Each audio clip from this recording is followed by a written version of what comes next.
Meus irmãos, nós vamos falar esses dias sobre a evangelização, as missões e os batistas. Afinal de contas, nós somos batistas. Nós somos batistas reformados. Temos a nossa identidade, temos a nossa história e não podemos, de forma nenhuma, negar as nossas origens, a nossa tradição. Primeiro, porque ela é, de fato, linda. Ela é uma tradição, uma história que vale a pena aprendermos, conhecermos. Segundo, porque os batistas têm buscado servir ao Senhor conforme as Escrituras conforme as Escrituras Sagradas.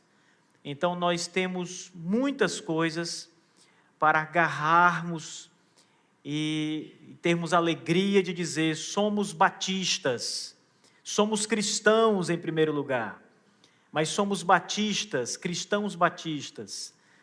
E a nossa história é uma história que pode ser provada pelas Escrituras. A nossa doutrina é uma doutrina das Escrituras Sagradas, e a nossa história é uma história cheia de um constante impulsionamento do Espírito de Deus em nossas vidas. Essa igreja não existiria se Deus não estivesse no meio dela, se o Senhor não tivesse enviado homens para plantá-la, ela não existiria. E o Senhor fez isso para nos ensinar, nos lembrar de que a mão dele está conosco, e que ele nos dirige, ele nos guia, que a sua palavra é a verdade, nunca deixará de ser a verdade. Vamos abrir as Escrituras Sagradas, irmãos, no texto da grande comissão. Abram suas Bíblias em Mateus capítulo 28, versos 18 ao 20.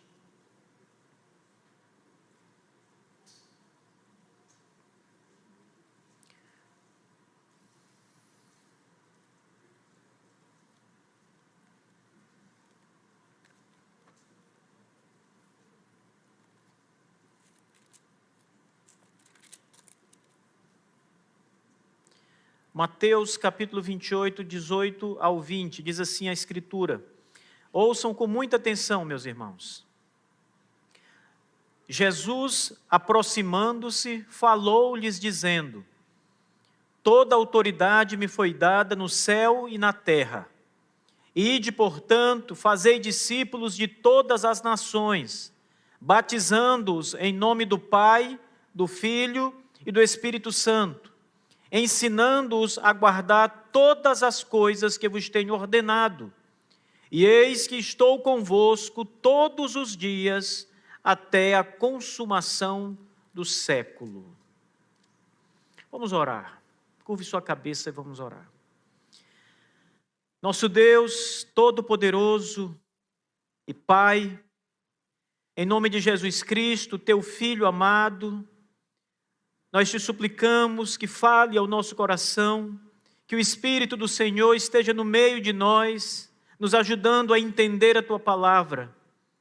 Mas além disso, Santo Deus, que a tua palavra nos provoque essa noite, Senhor. Que o nosso coração seja verdadeiramente agitado pelo Espírito Santo, Senhor. Como as águas são agitadas por um redemoinho, pelo um vento forte e impetuoso, que assim o nosso coração seja agitado pelo poder do teu Espírito, por meio da palavra do Senhor. Fale conosco, ó Deus, em nome de Jesus, o teu Filho, o nosso Redentor, o Salvador de nossas vidas, o Senhor absoluto ao quem nós nos curvamos e adoramos e rendemos louvores. Em nome dele, Senhor, nos ajude, conduza-me, Senhor, como ministro do teu Evangelho, a ser fiel pregador da tua palavra. E toma todo o teu povo, os que o Senhor escolheu e elegeu e predestinou para a vida eterna. Toma todos eles essa noite, Senhor, e abre-lhes o coração para entender a tua verdade. Nós oramos em nome de Jesus. Amém. Amados irmãos, essa passagem bíblica que nós acabamos de ler, o texto da grande comissão, sem dúvida está entre as passagens que são mais citadas quando o assunto é missão, evangelização ou qualquer coisa relacionada em levar o evangelho. Porque as pessoas às vezes chamam de outros nomes. A gente conhece muito como missão e como evangelização, mas tem outros nomes que as pessoas criam para fazer exatamente a mesma coisa, levar a palavra de Deus. E esse texto sempre está entre os textos mais citados, mais apresentados. E muitas campanhas missionárias já foram criadas tendo como mote essa passagem da Grande Comissão. Então é um texto que, sem sombra de dúvidas, é usado quando se fala em levar o Evangelho de Cristo às pessoas. Incontáveis missionários já foram despertados por essas palavras do nosso Senhor Jesus Cristo. Ide, fazei discípulos de todas as nações. E muitos missionários tiveram os seus corações tomados, aquecidos pelo Espírito Santo depois de ouvir as palavras de Jesus aqui nessa passagem. A força das palavras do nosso Senhor verdadeiramente são um impulso para a obra missionária. E elas são incontestáveis. Cristo está mandando ir. Ide, fazei discípulos de todas as nações. Ide. Essa passagem, ela é mundialmente chamada o texto da Grande Comissão. Ela é chamada assim porque aqui, no final do Evangelho de Mateus, antes de ser assunto aos céus, o Senhor Jesus comissionou seus discípulos com a missão de pregar o Evangelho, a missão de fazer discípulos em toda parte, a missão de batizar os discípulos, aqueles que creem, e a missão de ensiná-los a guardar todas as coisas que Cristo ensinou. Tudo. Você sabe por que a Bíblia é toda importante? Porque ela é toda a palavra de Deus. Tudo que está escrito é a palavra de Deus. E o Senhor Jesus veio para explicar o Antigo Testamento às pessoas do seu tempo. E o Novo Testamento é a história daquilo que Cristo fez, ensinou, pregou, tudo o que Ele disse. E Ele, na Grande Comissão, diz que nós devemos ensinar todas estas coisas, todas as suas palavras, todos os ensinamentos. As palavras de Cristo ressuscitado, elas constituem a sua grande comissão para a igreja pregar o Evangelho em toda a terra, a todas as nações. Esse texto da Grande Comissão tem despertado milhões de cristãos para a obra que eles são chamados a fazer, a realizar. A obra de pregar o Evangelho não é uma obra humana, meramente humana. A obra de missões é uma obra divina, do começo ao fim. Não pense que os missionários que são verdadeiramente missionários, eles são meramente humanos e pessoas que decidiram humanamente, sem nada a ver com Deus, pregar o Evangelho, fazer missões, etc. Missões, evangelização é uma obra de Deus. É Deus quem deu a palavra, é Deus quem deu o conteúdo, vai e pregue isto. E é Deus quem desperta o coração dos homens que Ele quer enviar. É Deus quem aquece a alma. É Deus quem perturba o homem. Às vezes ele não quer ir, como Moisés. Ele diz, não, eu não vou, eu não sei falar. Mas o Senhor é quem fez a boca. É o Senhor quem deu a mensagem. É o Senhor quem desperta no coração. É o Senhor quem cria o desejo de ir, de pregar, de falar, de anunciar. É o Senhor quem dá a disposição. Os recursos são do Senhor, irmãos. Ele é o dono do ouro e da prata. As terras do mundo são dele. Os homens são dele, são suas criaturas. Tudo é dele. A obra é toda dele. E é ele quem desperta o coração daqueles que vão crer na mensagem do missionário. É ele quem envia o Espírito para despertar o coração daqueles a quem a palavra é levada pelo Espírito Santo. Ela tem endereço certo. Almas escolhidas a dedo pelo Senhor na eternidade. Missão não é em vão. É uma obra garantida. A igreja que decide fazer um investimento em missões, ela tem que pensar o seguinte: esta é uma obra 100% certa, de sucesso absoluto, porque é a obra que Deus nos enviou para fazer. Ele nos manda ir e pregar e ensinar.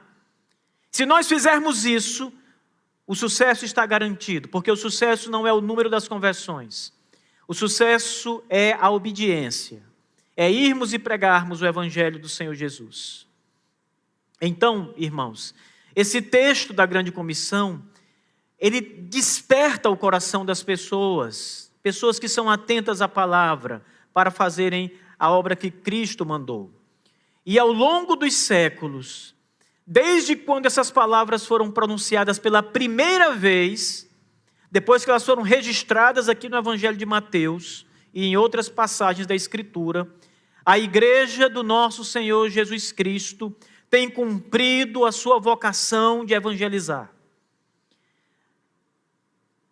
Desde o dia em que Jesus disse isso, a igreja tem evangelizado. Vocês sabem qual é a prova maior disso? Esta igreja. Outras igrejas.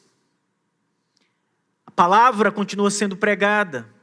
Igrejas continuam sendo plantadas. Eu fiquei muito feliz porque quando eu cheguei aqui em Manaus, a primeira coisa que eu fiz quando eu acordei, no dia seguinte, cheguei à noite, não deu para fazer muita coisa à noite, já cheguei tarde, mas a primeira coisa que eu fiz quando acordei foi, junto com o pastor Célio e o diácono Kio, ser levado até um posto missionário dessa igreja, o qual o meu coração se encheu de alegria, irmãos, em ver tudo aquilo que eu vi. E o pastor diz: olha, ainda tem mais 3 congregações, pastor, desta igreja aqui.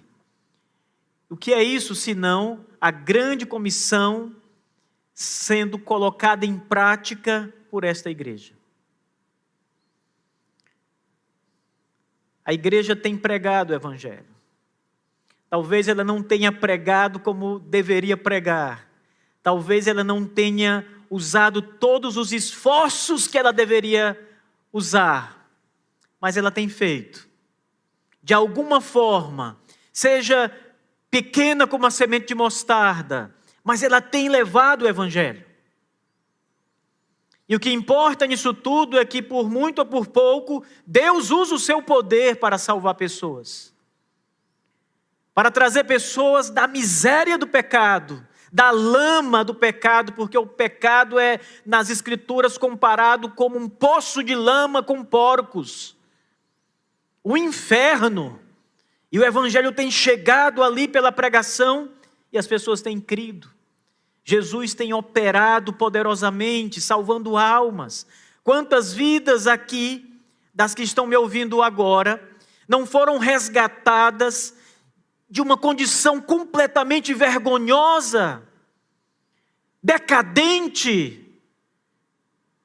Todos vocês, irmãos, não pensem em fulano ou cicrano. Você é, como Paulo, o mais vil pecador e Cristo salvou você. É o poder do Evangelho, a salvação. Há 2000 anos, a igreja ela vem considerando que uma grande parte da sua vocação é levar as boas novas de Jesus Cristo ao mundo. E a grande comissão é isso: ide por todo o mundo.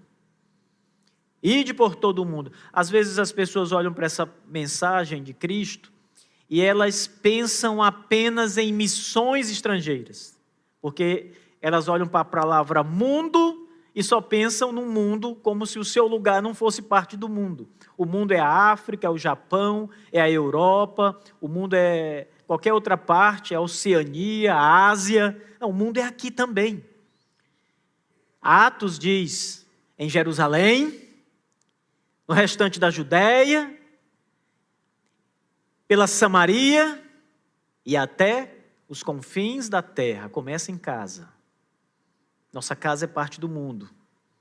Quando Jesus disse isso, ele está ensinando os seus discípulos a começar a pregar em casa e ir pelo mundo todo, não ficar só em casa. Os nossos pais batistas, no século XVII, eles fizeram exatamente o que Jesus Cristo ensinou. Os batistas surgiram na Inglaterra em 1638, uma igreja cujo primeiro pastor chamava-se John Spilsbury. E esse homem e sua igreja começaram então a pregar o evangelho em Londres. E ali eles começaram a disseminar a palavra de Deus. Outras igrejas foram surgindo, igrejas batistas, congregações que batizavam apenas crentes. Em 1644 já haviam 7 igrejas batistas em Londres e na sua região. E eles escreveram a sua primeira confissão de fé, chamada Primeira Confissão de Fé de Londres, ou Primeira Confissão de Fé Batista de 1644. Esse é o ano em que ela foi publicada, elaborada e publicada. Haviam 7 igrejas, uma em 1638, 7 em 1644. Em mais ou menos 6 anos ou 7 anos, 6 igrejas surgiram com a primeira igreja e mais 6. Em 1689, os batistas se reúnem em Londres e eles fazem uma grande assembleia, uma assembleia geral com todas as igrejas batistas. Convidaram muitas igrejas batistas. As atas daquela assembleia dizem que havia mais de 100 igrejas. Ela não dá o número exato. Alguns historiadores já chegaram ao número de 120 igrejas batistas naquela reunião. Então nós temos aí de 1644 7 igrejas, em 1689 mais ou menos 120 igrejas, é isso? Em Londres. Em 50 anos, menos do que 50 anos, de 7, o número sobe para 120 igrejas na Inglaterra. Ide, pregai o evangelho. E eles foram e pregaram o evangelho em Londres, depois em toda a Inglaterra, depois eles abarcaram a Grã-Bretanha como um todo, começaram a pregar nas outras partes do Reino Unido, país de Gales, igrejas surgindo, Irlanda, muitas outras partes. Eles começaram, como disse o texto bíblico, em Jerusalém, isto é, Londres, por toda a Judéia, por toda a Inglaterra, e aí vem todo o Reino Unido, e depois até os confins da terra, porque nós somos batistas, e os missionários batistas chegaram aqui e pregaram o evangelho. Eu gostaria essa noite, meus irmãos, de tratar com vocês de algumas explicações sobre essa passagem da grande comissão. A primeira delas é que o Senhor Jesus diz que toda autoridade foi dada a Ele no céu e na terra. Essas palavras, elas são ditas no começo do texto da grande comissão. Antes de ele dizer, ide, ele precisa dizer, toda autoridade me foi dada para enviá-los, para dizer o ide. Toda autoridade me foi dada no céu e na terra. Ele tem uma autoridade universal. A autoridade do Senhor Jesus Cristo é universal. E esse texto nos ensina que o Senhor Jesus é também o Senhor das missões, da evangelização. Porque o ide é dele. É ele o Senhor da missão, é ele quem envia, é ele quem ordena, é ele quem capacita pelo seu Espírito. É o Senhor Jesus Cristo, o Senhor do campo missionário. Você pode ir, você pode acreditar nas missões, você pode acreditar na pregação da palavra, Porque o Senhor Jesus é o Senhor das missões e Ele envia a sua igreja. Toda autoridade, essa palavra autoridade, ela também traz a mesma ideia de poder. A autoridade também é poder aqui. Então o Senhor Jesus está dizendo: todo poder me foi dado para enviá-los ao campo, fazer discípulos de todas as nações. Quem nos manda ao campo missionário, meus irmãos? Antes da igreja, antes do pastor, é o supremo pastor das nossas almas, Jesus Cristo, nosso Senhor. Se o pastor te mandar para o campo missionário, mas Cristo não te mandar, não invocar em você, não colocar em você o poder necessário, a convicção, a vocação, você pode até ir, mas não é convocado pelo Senhor. Num sentido geral e abrangente, toda igreja, todo cristão, ele é um missionário. Mas num sentido especial, restrito. Algumas pessoas são separadas especialmente para esta obra, separadas por Deus e enviadas. Vocês lembram como Paulo e Barnabé são enviados?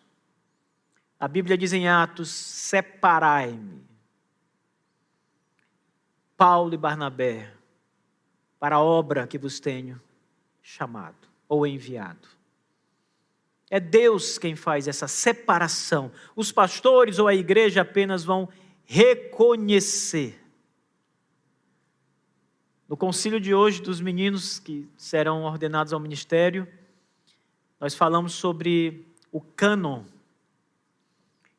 É a igreja quem decide quais são os livros inspirados. É a igreja que tem autoridade para dizer: este livro é inspirado, é palavra de Deus. Este não, é apócrifo. Não é a igreja que tem esse poder ou essa autoridade. Mas a igreja reconhece os livros inspirados por Deus. O cânon, ele é divino, ele é de Deus. A igreja só o reconhece. Os pastores e a igreja reconhecem os missionários que Deus tem separado para a sua obra e para realizar a grande comissão. Reconhecem aqueles ao qual o Senhor das missões está chamando e enviando ao campo. Veja, Jesus recebe poder ou autoridade para dizer: ide. De que mais você precisa? De que mais a Igreja Batista Shekinah precisa para fazer missões? O que mais é necessário, irmãos, do que a palavra de Jesus, o Senhor das missões? Ele está dizendo: ide. Quão grandes são os campos aqui do Amazonas. Quanta corrupção há nesta cidade. Quantas pessoas completamente distantes do Evangelho, liquidadas, acabadas, com as vidas destruídas, só aqui nesta cidade. E quantos estão nos campos que não conhecem o Evangelho? Eu acredito que ainda há pessoas aqui nessa região do Amazonas que nunca ouviram o Evangelho. Ou talvez tenham apenas ouvido menções, mas não sabem o que é o Evangelho. Jesus está dizendo: ide. Ide, igreja.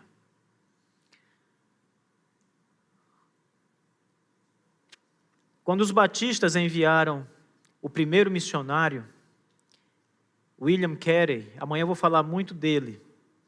Quando os batistas enviaram esse homem, estavam ali se preparando para enviar esse homem, tudo era muito difícil, muito caro, e não existia missões. Ninguém fazia missões naquela época. Missões transculturais, me refiro, em outro país, de uma outra língua. Ninguém fazia isso. Mas o Senhor despertou o coração daquele missionário. daquele homem para ir. Mas ele disse uma frase famosa, que ele desceria lá na mina mais escura, no fundo do poço. Ele desceria pelas cordas até o fundo, para levar o evangelho, a luz naquela escuridão. Mas ele disse: eu vou descer pelas cordas, mas vocês são aqueles que vão segurar as cordas. Nem todos nesta igreja vão ser enviados para o campo missionário, mas todos vão segurar as cordas. Todos vão sustentar a obra de missões. Em segundo lugar, essa passagem fala sobre a abrangência do campo do trabalho que a igreja tem. O Senhor diz: fazer discípulos de todas as nações. Essa igreja está aqui no Amazonas, está aqui em Manaus, mas ela tem uma missão cuja abrangência é mundial. A responsabilidade que vocês têm na obra do Evangelho de Cristo é mundial. O Senhor das Missões está dizendo isso. Primeiro, é preciso saber o que significa fazer discípulos. A palavra discípulo é aluno, fazer aluno. E como se faz um discípulo? Como eu posso ter os meus discípulos, por exemplo? Eu preciso sentar com alguém, conversar com alguém, expor a essa pessoa o que eu penso. E se essa pessoa então for convencida, ela vai querer saber mais e ela vai ser meu aluno. Cristo está dizendo à igreja que ela precisa fazer exatamente isso, fazer discípulos. Não discípulos da igreja, mas discípulos de Cristo. Por isso, fazer discípulos é exatamente evangelizar. E aqui nós estamos falando na primeira etapa do que nós chamamos de evangelização ou de missões. Deixa eu dar um esclarecimento para vocês. Evangelizar e fazer missões é a mesma coisa. São termos distintos, mas que apresentam o mesmo sentido ou significado. A única diferença é que o termo missões, ele é aplicado à evangelização que é feita no estrangeiro, em outro país, em outra cultura, com outras línguas. Mas a mensagem é o evangelho. E quando se prega o evangelho ou se faz missões aqui na sua terra, você também está fazendo missões, mas geralmente o nome que se dá a esse trabalho local é evangelização. Eu estou evangelizando, pregando o evangelho aos meus vizinhos, ensinando as pessoas de uma cidade vizinha. Evangelizar é aqui dentro do país. Fazer missões é evangelizar fora do país. Essa é a única diferença. Os termos eles estão falando a mesma coisa, não dizem coisas diferentes. Portanto, fazer discípulos é evangelizar, seja aqui, seja lá fora. E evangelizar significa pregar a essência do evangelho. A Bíblia diz que o evangelho são as boas novas. E quais são as boas novas que nós temos que levar aos homens? Em qualquer cultura, em qualquer lugar, não importa a condição econômica, ou a posição cultural que essa pessoa esteja, o grau de cultura que ela tenha, pode ser um doutor, um pós-doutor, pode ser qualquer pessoa, um analfabeto, a mensagem será a mesma. Boas novas é: Deus enviou o seu Filho ao mundo, o seu Filho se fez carne, veio ao mundo para morrer, para dar a própria vida, em resgate do seu povo, em resgate daqueles que ele elegeu antes da fundação do mundo. Cristo foi enviado para salvar. Ele não veio aqui tentar fazer um teste, tentar salvar o máximo de pessoas. Ele veio salvar o seu povo, Mateus 1, verso 21. Ele veio para salvar o seu povo e ele cumpriu a sua missão no Calvário. Isso é o Evangelho. Você precisa dizer a essas pessoas que Cristo veio salvá-las porque elas são pecadoras. O Evangelho, ele é uma confrontação. Sempre será uma confrontação. Os homens precisam saber que estão perdidos. Você precisa falar aos homens de modo tão vívido que eles sintam até o calor das chamas do inferno. Por isso o Evangelho é tão sério e é tão urgente. A nossa tarefa é anunciar a boa nova. Vocês estavam perdidos em seus pecados, sem Deus no mundo, diz o apóstolo Paulo. Mortos em delitos e pecados, mas Deus enviou o seu Filho ao mundo. Isso é o Evangelho. O Evangelho não é mais do que isso. É isso, é a essência. E se as pessoas creem nisso, nessa mensagem simples, que você pode pregar, você pode pregar. Você não precisa de um curso de teologia para pregar isto. Você precisa crer no Evangelho, ser um cristão e levar essa mensagem a todo mundo. E se as pessoas creem nessa mensagem simples, elas são salvas. Fazer discípulos é isso. Apenas isso. Não é nada mais do que isso. Não é nada mais complicado do que a simplicidade do Evangelho. Jesus Cristo, Senhor, morreu na cruz do Calvário pelos meus pecados. Eu creio nisso e tenho a vida eterna. Ele morreu por mim. Ele me substituiu na cruz do Calvário. Ele venceu e me salvou. Leve essa mensagem aos homens. Leve essa mensagem à sua casa. Comece na sua casa. Depois aos seus vizinhos. E vá ampliando o círculo. Vá ampliando a extensão. Até que um dia, quem sabe, o Senhor aqueça o seu coração. E você se lembre do dia de hoje, quando você estiver em outro país, em outro lugar distante, levando a palavra salvífica do nosso Deus. Porque é assim que tudo começa. É assim que Deus desperta o coração daqueles que Ele chama, pela palavra, pela poderosa palavra, pela invencível palavra. O seu espírito opera de maneira que você não resiste a Ele. Você diz, eu não quero, eu não vou, mas o Senhor vence as barreiras. Ele domina você como um animal selvagem é dominado. Como um vaqueiro domina um cavalo selvagem, um corcel livre que agora é domado pelo homem. E esse corcel obedece o vaqueiro. Assim é o Senhor, irmãos. Assim é Deus quando Ele quer enviar um homem à obra. Ah, irmãos, como eu, ao falar dessas coisas, lembro-me das passagens em Atos do apóstolo Paulo.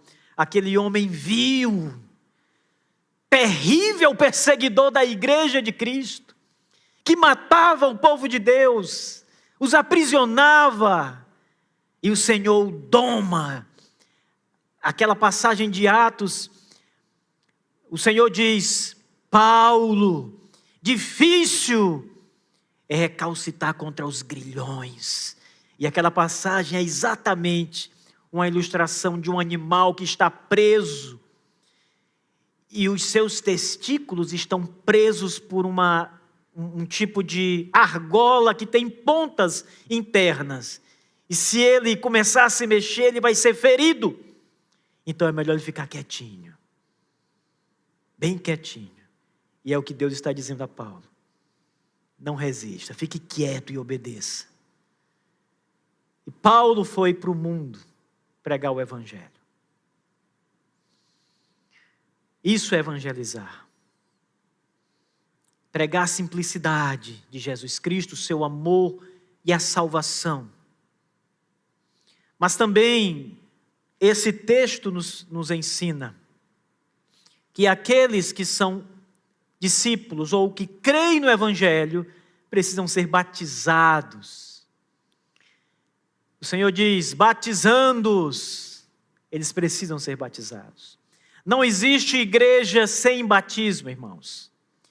Não existe verdadeira igreja ou verdadeiro crente que não seja batizado, a menos que isso seja impossível, como no caso do ladrão crucificado e que se arrependeu na cruz, não podia ser batizado ali.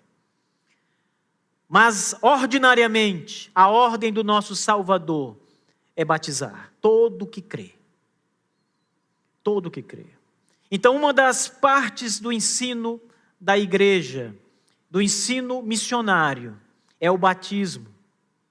Todos aqueles que reconhecem que Jesus Cristo é o Senhor e o Salvador, precisam submeter-se ao batismo, ao mergulho.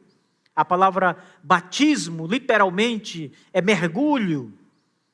Imergir é batizar. Todos precisam ser batizados. O verdadeiro cristão, o seu coração, quando ele passa a saber destas coisas, deseja-as. Ele quer ser batizado. Como pastor, eu recebo as crianças que ainda não estão prontas para serem batizadas e elas dizem: pastor, eu quero ser batizado. Quando é que eu vou poder cear? Calma, eu também desejo muito isso. Todo verdadeiro cristão quer ser batizado. As crianças, por causa da imaturidade, da inconstância, nós precisamos esperar para que a fé delas possa ser solidificada. Batismo não salva, não precisamos nos apressar.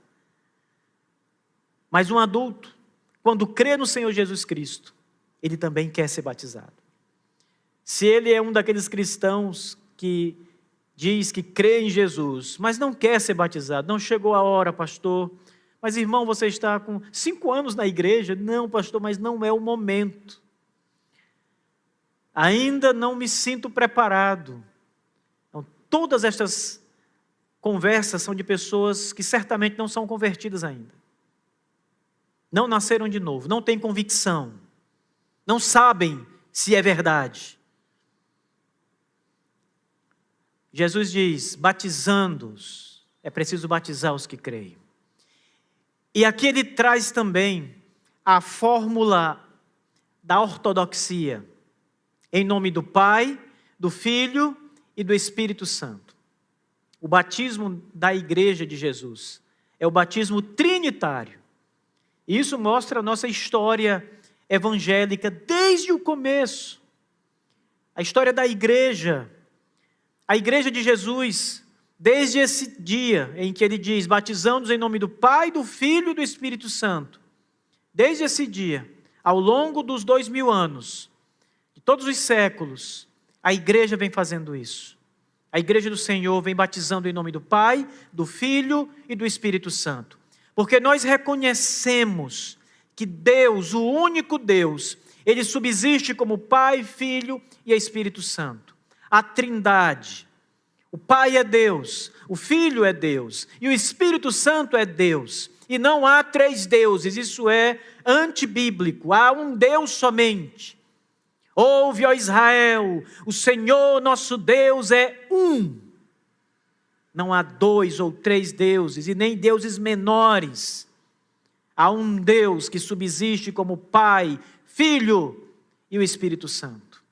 E assim deve ser o batismo da igreja, em nome do Pai, do Filho e do Espírito Santo. E isso vai distinguir a igreja das seitas heréticas, do falso evangelho, daqueles que distorcem a verdade, daqueles que estão longe do caminho do céu. O Senhor Jesus também ensina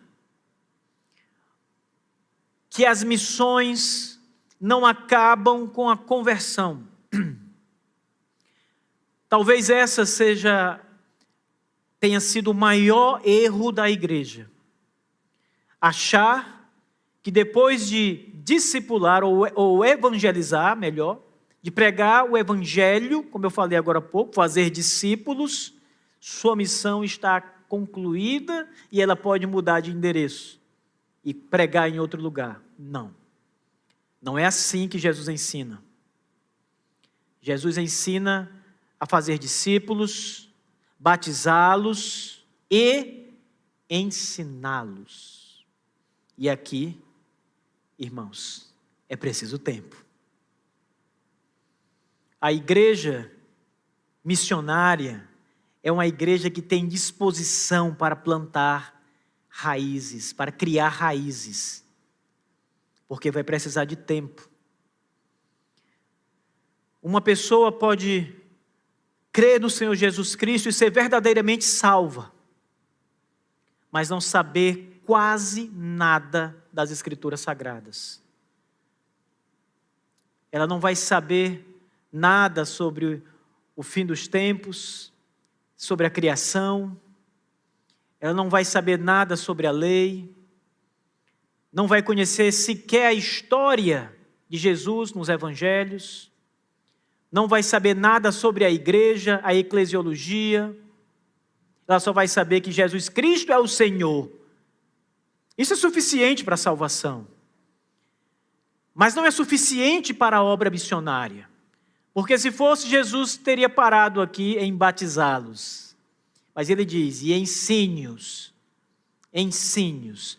É tarefa da igreja, irmãos. Ensinar, gastar tempo. Uma igreja, geralmente, uma igreja local como esta, geralmente ela tem um dia ou uma classe especial, pode ser um ou mais dias, em que ela se reúne com os novos crentes para o discipulado. E é ali naquela classe que aquele novo convertido vai começar a conhecer as Escrituras. Ele vai começar a conhecer, primeiro, que a Bíblia é a palavra de Deus. Tudo que está nela é a verdade. Ela não erra. E daí em diante ele vai conhecer todas as coisas que Cristo ensinou, que ele tem anunciado. Então perceba que discipular leva tempo, custa alguma coisa. É por isso que os pastores, o Senhor, quando vocaciona um homem, somente homens podem ser pastores, não há pastoras mulheres. Então, quando Deus vocaciona os homens para o pastorado, Ele dá a estes homens dons. E um dos dons que os pastores têm, mas que os diáconos não têm, ou não precisam, pelo menos, mas o pastor precisa, é o dom de ensinar. Ele precisa ser apto, diz o apóstolo Paulo, ao ensino. Ele também é chamado de mestre da igreja. Veja, esse homem é preparado por Deus, porque parte do plano divino para o seu povo é que o seu povo aprenda todas as coisas, seja ensinado, preparado. Não basta crer em Jesus. Para a salvação, basta crer em Jesus. Mas não basta crer em Jesus para que você se torne um homem maduro, um cristão maduro na fé. Se você crê em Jesus e não for discipulado, você será eternamente um neófito, um novato na fé, um homem ou uma mulher que sabe apenas as primeiras letras, as vogais, mas não conhece as consoantes e sequer sabe formar uma palavra. É preciso estudar as Escrituras, aprendê-las. Jesus diz, ensine-os a guardar todas as coisas que vos tenho ensinado. E aqui, meus irmãos, é preciso ensinar as doutrinas bíblicas. É por isso que os pastores precisam, e os missionários também, se esmerar no estudo da Sagrada Palavra. É preciso que os pastores sejam realmente separados para estudar, para se capacitar. Algumas pessoas não entendem por que um pastor tem uma biblioteca tão grande e acham até desnecessário. Para que tudo isso, pastor? O senhor já leu todos esses livros? É a pergunta mais comum, né? Tem 10 mil livros, já leu tudo? Uma das minhas frustrações, eu falei para o pastor Sérgio esses dias, eu tenho poucos livros, mas não vou ler todos os livros que eu tenho. Já sei que se Deus me der 100 anos, eu ainda não estou nem com 50. Mas se Ele me der 100 anos, eu não consigo ler os livros que eu tenho hoje. Todos os livros que eu tenho hoje. Mas eu já sou conformado com isso. Porque os livros, alguns deles você vai usar apenas algumas partes. Você vai pesquisar alguma coisa. Você não vai lê-lo de capa a capa. Alguns sim, mas outros não. Mas o pastor precisa ser o homem, o mestre da igreja, porque a igreja precisa ensinar. E a igreja vai ensinar por meio do pastor, da instrução pastoral. O missionário vai pregar o evangelho, e se ele fincar raízes ali, ele vai precisar ensinar aquelas pessoas. E para que ele ensine aquelas pessoas, ele precisa conhecer, ser um teólogo, conhecer as doutrinas. Irmãos, é um grande desperdício uma igreja que envia um homem para o campo missionário sem que ele tenha preparo doutrinário.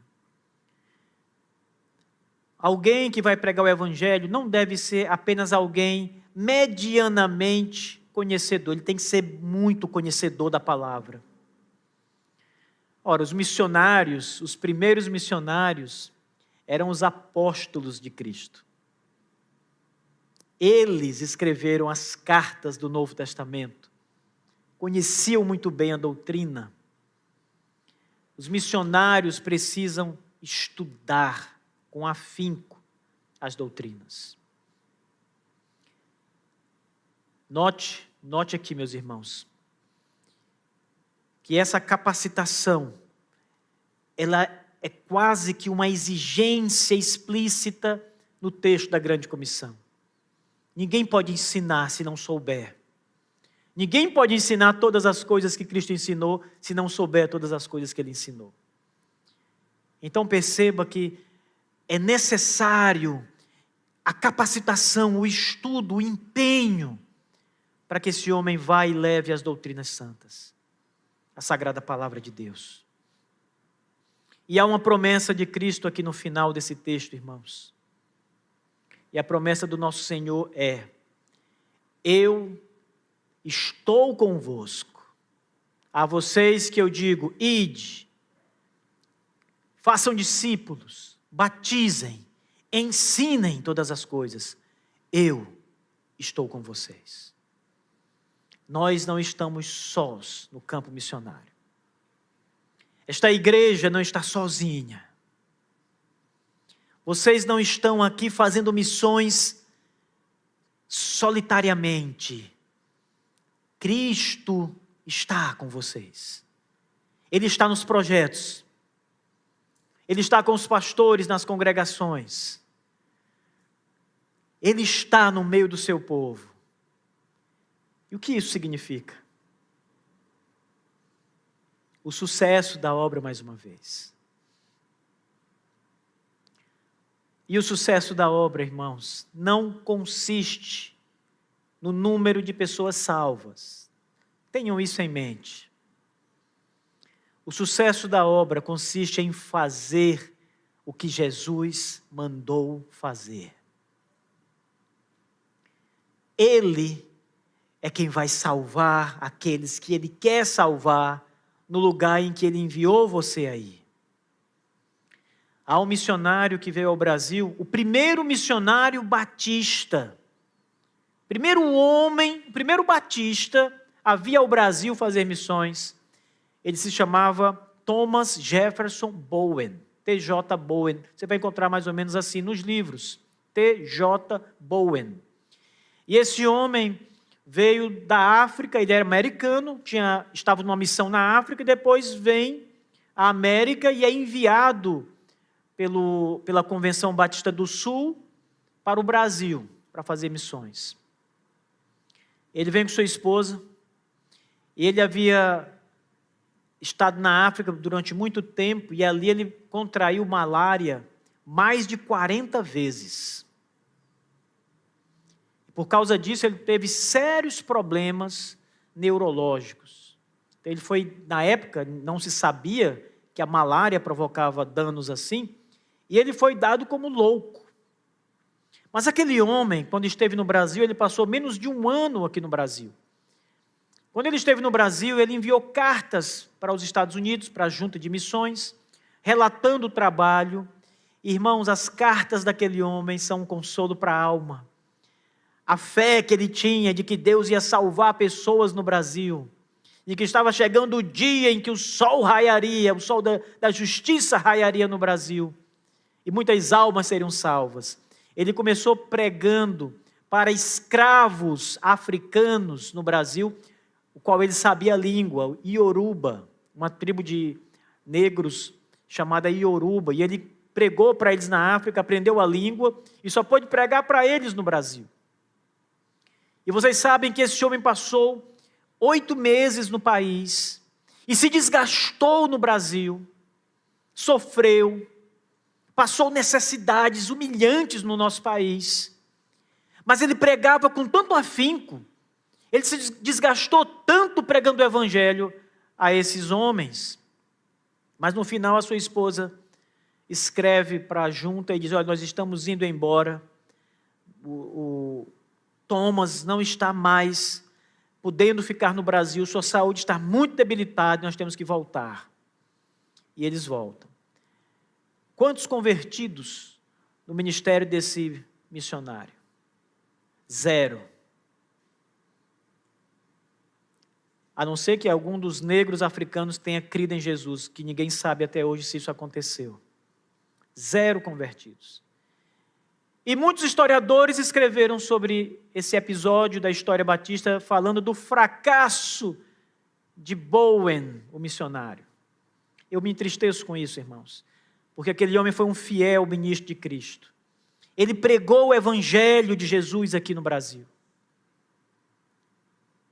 Ele fez o que foi enviado para fazer, pregar, trabalhar para a obra. Ele não pode salvar. Ele não pode abrir os corações. A minha mãe costumava dizer, quando eu era criança, eu estava dando trabalho para aprender uma coisa, eu não entendia um assunto, ela dizia: menino, será que eu vou ter que abrir tua cabeça e colocar dentro? Mas o missionário não consegue abrir o coração e colocar a salvação, a fé. Não é um papel dele, isso só Deus faz. Thomas Jefferson Bowen foi esse homem que pregou. Cristo estava com ele. Nós somos chamados a isso, irmãos, a pregar, e a promessa de Cristo: estou convosco todos os dias até a consumação do século. Para concluir, meus irmãos, as chamadas missões evangelísticas, elas são constituídas de um forte e determinado trabalho da igreja, que é caracterizado por alguns pontos. Guardem esses pontos. Primeiro, ir pelo mundo todo. Começando aqui e ir por todo o mundo. Segundo, pregar o evangelho. Pregar a simplicidade do evangelho e fazer discípulos. Pessoas que creiam em Jesus. Terceiro, batizar em nome do Pai, do Filho e do Espírito Santo de Deus. Quarto, ensinar, gastar tempo discipulando, ensinando estas pessoas a conhecerem a profundidade de Deus revelada nas Escrituras Sagradas. Isso é a missão da igreja. Não é a primeira missão, não é a principal tarefa da igreja, mas é uma das tarefas da igreja: pregar o evangelho. Sua tarefa primordial é adorar o Senhor. Depois, ser edificado por Deus. Depois, em terceiro lugar, levar o evangelho. Mas essa é uma tarefa. Que o nosso Deus vos ilumine, para que a mesma chama que ardeu no coração de muitos homens e mulheres possa arder no seu coração. Ainda que você seja uma pessoa idosa, bem idosa, lembre, você pode orar por missões, você pode contribuir, segurar as cordas do campo missionário. Faça isso. Que Deus abençoe. Amém.